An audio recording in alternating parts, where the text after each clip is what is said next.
അങ്ങനെ ഞാൻ വളർത്തിയെടുത്ത എൻ്റെ ചാനലിൽ ഇത് ചെറുതായിട്ടൊരു കമൻറ്റ് മുട്ടിട്ടിട്ടുണ്ട്. അപ്പോൾ ആദ്യമായിട്ട് വന്നൊരു സജഷൻ അല്ലേ എന്ന് ഓർത്ത് ഇത്തിരി വെറൈറ്റി ആക്കാൻ ChatGPT-നോട് ചോദിച്ചപ്പോൾ ChatGPT നമ്മളെ തേച്ച്. പിന്നെ വേറൊരു കാര്യവും ഇല്ല. ഇപ്പോൾ ഇൻട്രസ്റ്റ് എടുത്ത് അതിൽ കണ്ട അവിടെ നിന്ന് ഇവിടെ നിന്നുള്ള സ്പൈഡർമാൻ്റെ എല്ലാം കൂടി കൊളാഷ് ചെയ്ത് ഞാൻ ഇതിങ്ങനെയൊക്കെ എടുത്തിട്ടുണ്ട്. അപ്പോൾ നമ്മൾ ഈ പോയിന്റ് മാർക്ക് ചെയ്യുന്നത് ഭയങ്കര കോൺസെൻട്രേഷനോടെ ചെയ്യേണ്ട കാര്യമാണ്. ഒന്ന് അങ്ങോട്ടോ ഇങ്ങോട്ടോ പോയാൽ കയ്യിൽ നിന്ന് പോയി ആ ഒരവസ്ഥ. എൻ്റെ കയ്യിൽ നിന്ന് കുറേ തവണ പോയി. അതുകൊണ്ടാണ് ഞാൻ നിങ്ങളോട് അത് പറഞ്ഞു തന്നെ മനസ്സിലായ. പക്ഷേ ഈ ഫസ്റ്റ് ലുക്ക് ഇത്രയും കിട്ടിയപ്പോൾ തന്നെ എനിക്കുണ്ടായ ഹാപ്പിനെസ് ഇല്ലേ, എനിക്കതങ്ങ് ഇഷ്ടമായി.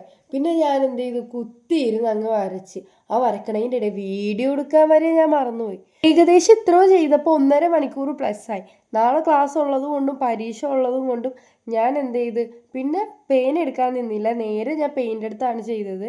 അതിൻ്റെ ഇടയിൽ ടെൻഷൻ്റെ ഇടയിലൊക്കെ വീഡിയോ എടുക്കാൻ മറന്നുപോയി. പക്ഷേ എന്നാൽ ഞാൻ ആ പ്രോസസ്സ് ഭയങ്കരമായിട്ട് ആസ്വദിച്ചുമാണ് ചെയ്ത് വെച്ചത്. ലാസ്റ്റ് ഈ ഒരു വീഡിയോ മാത്രം എനിക്ക് കറക്റ്റായിട്ട് നല്ല ഭംഗിക്ക് എടുക്കാൻ പറ്റിയിട്ടുണ്ട്. അപ്പോൾ ഇഷ്ടപ്പെട്ടിട്ടുണ്ടെങ്കിൽ ലൈക്ക് ചെയ്യുക, കമൻറ്റ് ചെയ്യുക. ഇനി എന്തെങ്കിലും വേണമെങ്കിൽ അത് കമൻറ്റ് ചെയ്താൽ മതി. അപ്പോൾ അത്രേ ഉള്ളൂ. ടാറ്റാ.